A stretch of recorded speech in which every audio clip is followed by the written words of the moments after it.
नमस्कार दोस्तों, स्वागत है आपका UK education universe YouTube channel पे। दोस्तों, परीक्षावाणी संक्षिप्त अवलोकन सीरीज पे फिर से एक बार आप लोगों का स्वागत है। दोस्तों, आज हम 42वां पार्ट लेके आ चुके हैं परीक्षावाणी संक्षिप्त अवलोकन सीरीज का, और 42वें पार्ट का पहला ही क्वेश्चन हमारा है कि राज्य में होटल, साहसिक पर्यटन व रोपवे को उद्योग का दर्जा कब दिया गया। तो दोस्तों, 2008 में राज्य में होटल, साहसिक पर्यटन और रोपवे को उद्योग का दर्जा दिया जाता है। क्वेश्चन इंपॉर्टेंट है तो आप लोग इसको जरूर याद रखेंगे। देश का पहला हिमालयन मसाला उद्यान स्थापित किया गया। तो दोस्तों, देश का पहला जो मसाला उद्यान है ये आपका रानीखेत में स्थापित किया गया था 2022 में। इंपॉर्टेंट क्वेश्चन है, इससे पहले एक बार पूछा भी जा चुका है। लाल कुआं स्थित सेंचुरी मिल राज्य की पहली पेपर मिल है, इसकी स्थापना कब हुई थी। तो दोस्तों, लाल कुआं में स्थित जो सेंचुरी पेपर मिल है इसकी स्थापना 1984 ईस्वी में होती है। जैसा कि मैंने आप लोगों को बताया था, लाल कुआं एकमात्र ऐसा क्षेत्र है जहाँ पर पेपर सेंचुरी मिल का सबसे बड़ा पेपर पल्प बोर्ड सेंचुरी वहाँ पर देखने को मिलती है। और वहीं बात करेंगे तो दोस्तों, हमारे उधम सिंह नगर और नैनीताल जनपद के दो ऐसे क्षेत्र हैं जहाँ पर कागज उद्योग का कार्य हमारा होता है। तो वहीं अगर बात करेंगे हम दोस्तों नैनीताल जनपद की, तो वहाँ पर कागज उद्योगों का जो कारखाना है वो एक देखने को मिलता है, और अन्य सभी जो हैं वो उधम सिंह नगर जिले में देखने को मिलती हैं। राज्य में पहली चीनी मिल की स्थापना कब की गई। तो दोस्तों, राज्य में जो पहली चीनी मिल है इसकी स्थापना 1936 ईस्वी में करी जाती है और काशीपुर में की जाती है। काशीपुर उधम सिंह नगर जिले का एक कस्बे के रूप में जाना जाता है। राज्य का पहला महिला इंजीनियरिंग कॉलेज कहाँ है। तो दोस्तों, राज्य का जो पहला महिला इंजीनियरिंग कॉलेज है ये आपका सुद्धोवाला देहरादून जनपद में देखने को मिलता है।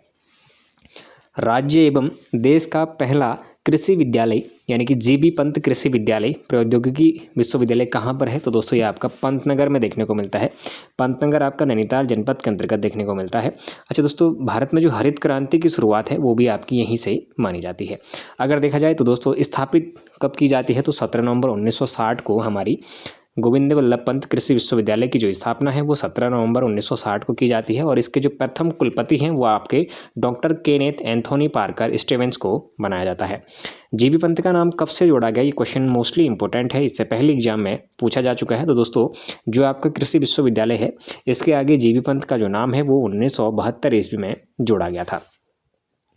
अगले क्वेश्चन की अगर बात करें तो हरिद्वार में गुरुकुल कांगड़ी विद्यालय की स्थापना स्वामी श्रद्धानंद द्वारा कब की गई थी। तो दोस्तों, श्रद्धानंद के द्वारा गुरुकुल कांगड़ी विश्वविद्यालय की जो स्थापना है वो आपकी 1902 में की जाती है। दोस्तों, 1900 ईस्वी में इसकी जो स्थापना है वो पंजाब में की जाती है, और 1902 में इसको श्रद्धानंद द्वारा इसकी एक शाखा हरिद्वार जनपद में स्थानांतरित की जाती है, और 1902 में ये उत्तराखंड में हमारा विद्यालय बन जाता है।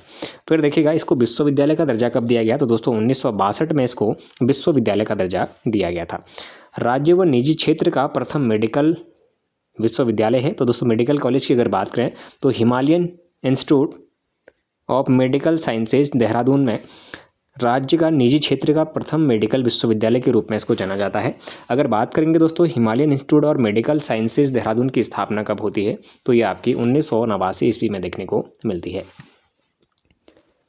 राज्य का प्रथम केंद्रीय विश्वविद्यालय है। दोस्तों, बहुत इंपॉर्टेंट क्वेश्चन है, इससे पहले बहुत बार एग्जाम में पूछा जा चुका है कि राज्य का प्रथम केंद्रीय विश्वविद्यालय कौन सा है। तो दोस्तों, हेमवती नंदन बहुगुणा विश्वविद्यालय राज्य का प्रथम केंद्रीय विश्वविद्यालय का दर्जा प्राप्त है। साथ ही अगर बात करेंगे दोस्तों, केंद्रीय विश्वविद्यालय का जो दर्जा है इसको 15 जनवरी 2009 को प्राप्त होता है। अगर बात करें दोस्तों इसका नाम आगे एचएनबी कब जोड़ा गया, तो दोस्तों जो आपका हेमवती नंदन बहुगुणा है गढ़वाल विश्वविद्यालय के आगे एचएनबी यानी कि हेमवती नंदन बहुगुणा कब जोड़ा गया, तो दोस्तों आपका 1989 ईस्वी में जोड़ा जाता है। दोस्तों, आप लोगों के लिए क्वेश्चन है, हेमवती नंदन बहुगुणा जिसे याद आ रहा है, ये एचएनबी स्टेडियम किस जनपद में है, आप लोग मुझे कमेंट बॉक्स में जरूर बताएंगे। उत्तराखंड मुक्त विश्वविद्यालय की स्थापना कब हुई थी, तो दोस्तों 2005 में उत्तराखंड मुक्त विश्वविद्यालय की स्थापना होती है, जो कि आपके नैनीताल के हल्द्वानी नामक शहर पर इसकी स्थापना की जाती है। इंदिरा गांधी राष्ट्रीय मुक्ति विश्वविद्यालय की ब्रांच है, तो दोस्तों ये आपकी रायपुर में है। रायपुर आपका देहरादून जनपद के अंतर्गत पड़ता है। देहरादून में तकनीकी विश्वविद्यालय की स्थापना कब हुई, तो दोस्तों देहरादून में तकनीकी विश्वविद्यालय की स्थापना 2005 में होती है। श्रीदेव सुमन विश्वविद्यालय स्थित है, तो दोस्तों श्रीदेव सुमन जो विश्वविद्यालय है ये आपकी बादशाही थोल टिहरी गढ़वाल में हमारी देखने को मिलती है। राज्य का पहला विश्वविद्यालय यानी कि विधि विश्वविद्यालय बनाया जा रहा है, तो दोस्तों राज्य का जो पहला विधि विश्वविद्यालय है ये आपका डोईवाला पे बनाया जा रहा है। डोईवाला जो आपका है ये देहरादून जनपद के अंतर्गत पड़ता है। गोविंद वल्लभ पंत इंजीनियरिंग कॉलेज कहाँ है? तो दोस्तों गोविंद वल्लभ पंत इंजीनियरिंग कॉलेज घुड़दौड़ पौड़ी गढ़वाल जनपद में स्थित है। नेशनल इंस्टीट्यूट ऑफ टेक्नोलॉजी स्थापित है? तो दोस्तों national institute of technology Srinagar में स्थित है। श्रीनगर आपका पौड़ी गढ़वाल के जनपद के अंतर्गत पड़ता है। अगर बात करेंगे दोस्तों नेशनल इंस्टीट्यूट ऑफ टेक्नोलॉजी की स्थापना कब की गई? तो दोस्तों 2009 में इसकी स्थापना की जाती है। भारतीय प्रबंधन संस्थान कहाँ है? तो दोस्तों IIM आप लोगों ने सुना होगा। भारतीय प्रबंधन संस्थान यानी कि इंडियन इंस्टीट्यूट मैनेजमेंट की हम बात कर रहे हैं। तो दोस्तों इंडियन इंस्टीट्यूट मैनेजमेंट आपका काशीपुर में देखने को मिलता है। 2011 में इसकी स्थापना की जाती है। अखिल भारतीय आयुर्विज्ञान संस्थान एम्स कहाँ है? तो दोस्तों एम्स आपका ऋषिकेश में है। दोस्तों एम्स का कार्य निर्माण कब से शुरू हुआ और एम्स की जो शाखा है उसको कब से संचालित करना शुरू किया गया, इसका आंसर आप लोग मुझे कमेंट बॉक्स में बताएंगे। अगले क्वेश्चन की अगर मैं बात करूं तो doctor Sushila Tiwari memorial hospital कहाँ स्थित है? तो दोस्तों हल्द्वानी शहर में doctor Sushila Tiwari memorial hospital है। ये मेडिकल कॉलेज के रूप में भी इसको जाना जाता है। दोस्तों इसकी जो स्थापना है वो 1997 ईस्वी में होती है और इसको मेडिकल कॉलेज का जो दर्जा है ये 2004 में दिया जाता है। राजकीय मेडिकल कॉलेज का दर्जा इसको कब दिया जाता है? तो दोस्तों राजकीय मेडिकल कॉलेज का दर्जा 2010 में दिया जाता है। मेडिकल कॉलेज का 2004 में, और मेडिकल कॉलेज का दर्जा अगर बोलेगा तो दोस्तों आप लोग 2010 को आंसर करेंगे।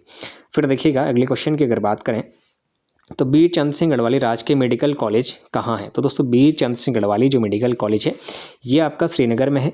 श्रीनगर आपका पौड़ी गढ़वाल के अंतर्गत पड़ता है और 2008 में मेडिकल कॉलेज की स्थापना की जाती है जिसका नाम बीर चंद सिंह गढ़वाली के रूप में जाना जाता है।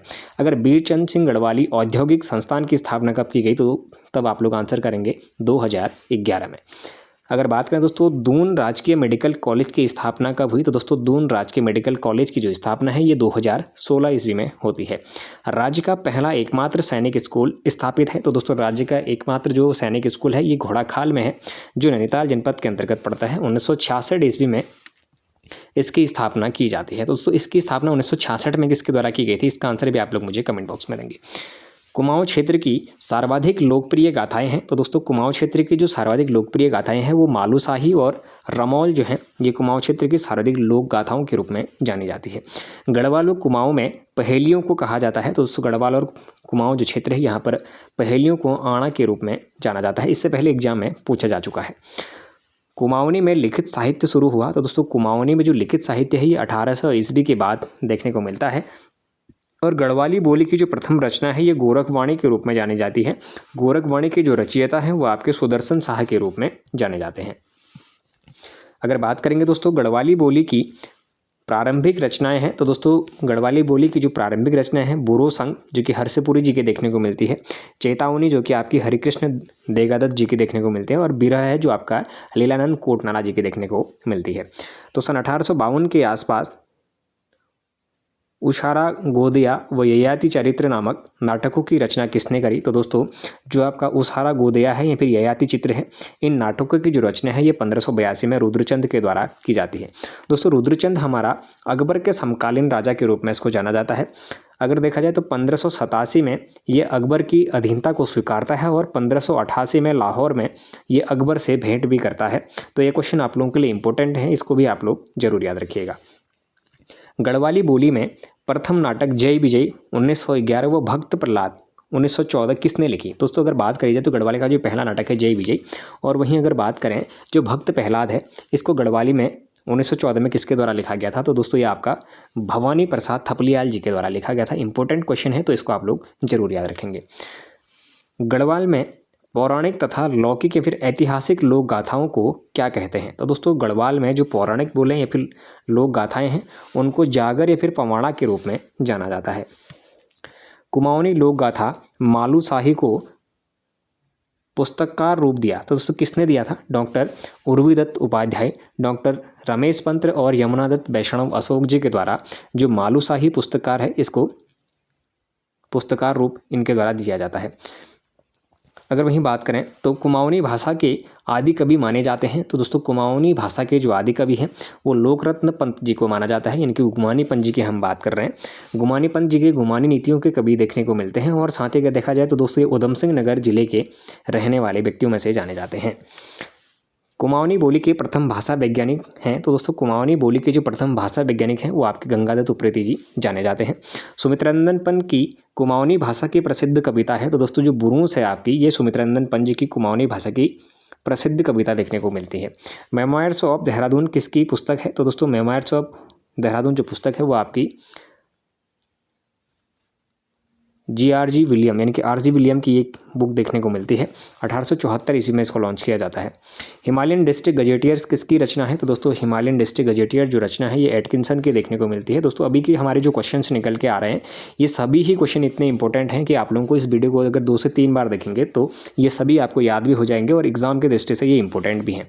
होली हिमालय पुस्तक के लेखक हैं, तो दोस्तों होली हिमालय पुस्तक के लेखक हमारे शेरमन ओकले जी के रूप में जाने जाते हैं। 1905 में इनकी होली हिमालय पुस्तक हमारी आती है।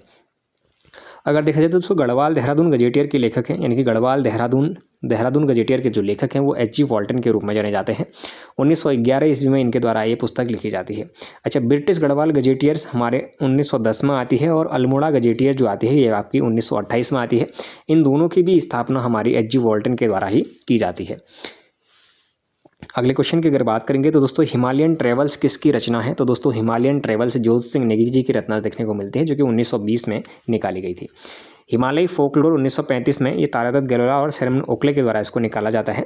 वहीं हिमालय की यात्रा के रचयिता आपके काका साहेब कालेलकर के रूप में जाने जाते हैं और हिमालय की यात्रा के जो रचयिता है काका साहेब कालेलकर, इनकी जो यात्रा है 1948 में इस पुस्तक के बारे में जिक्र देखने को मिलता है। हिमालय परिचय 1 व 2 किसके पुस्तक है, तो दोस्तों हिमालय परिचय खंड 1 खंड 2 की अगर बात करेंगे तो ये राहुल सांकृत्यायन जी की देखने को मिलती है। अच्छा दोस्तों, चंद्र सिंह गढ़वाली जी पर बुक लिखने वाले जो व्यक्ति हैं वो भी राहुल सांकृत्यायन जी के रूप में ही जाने जाते हैं। गढ़वाल एंशिएंट एंड मॉडर्न पुस्तक किसकी है, तो दोस्तों गढ़वाल एंशिएंट एंड मॉडर्न जो पुस्तक है ये पातीराम जी की देखने को मिलती है। 1917 की ये पुस्तक हमें देखने को मिलती है। 1928 में हमारी ये प्रकाशित में होती है। अगर बात करेंगे दोस्तों कि उत्तराखंड के प्रमुख स्वतंत्रता सेनानी पुस्तक, तो दोस्तों धर्मपाल सिंह मनराज जी के देखने को मिलते हैं जो कि 1977 ईस्वी की बुक देखने को मिलेगी। गढ़वाल की दिवंगत विभूतियाँ रचना है, तो दोस्तों गढ़वाल की जो दिवंगत विभूतियाँ हैं ये भक्त दर्शन जी की रचना देखने को मिलती है। मध्य हिमालय का पुरातत्व पुस्तक आपकी यशवंत सिंह कटौत जी की देखने को मिलती है जो कि 1981 की एक शोध पुस्तक देखने को मिलती है। गढ़वाल पेंटिंग किताब है, तो दोस्तों गढ़वाल पेंटिंग जो बुक है ये बैरिस्टर मुकंदी लाल है। इसमें मौलाराम के चित्रों का संग्रह इन लोगों ने दिखाया हुआ है। अगले क्वेश्चन की अगर बात करें तो man eating leopard of Rudraprayag व ट्रीट ऑफ किसकी रचना है, तो दोस्तों man eating leopard of Rudraprayag जो बुक है हमारी या फिर ट्रीट ऑफ जो किताब है ये आपकी जिम कॉर्बेट जी द्वारा लिखी गई थी। अगर बात करेंगे आर्यों का मूल स्थान किसकी पुस्तक है, तो दोस्तों आर्यों का मूल स्थान मध्य हिमालय जो पुस्तक है ये भजन सिंह जी की देखने को मिलती है।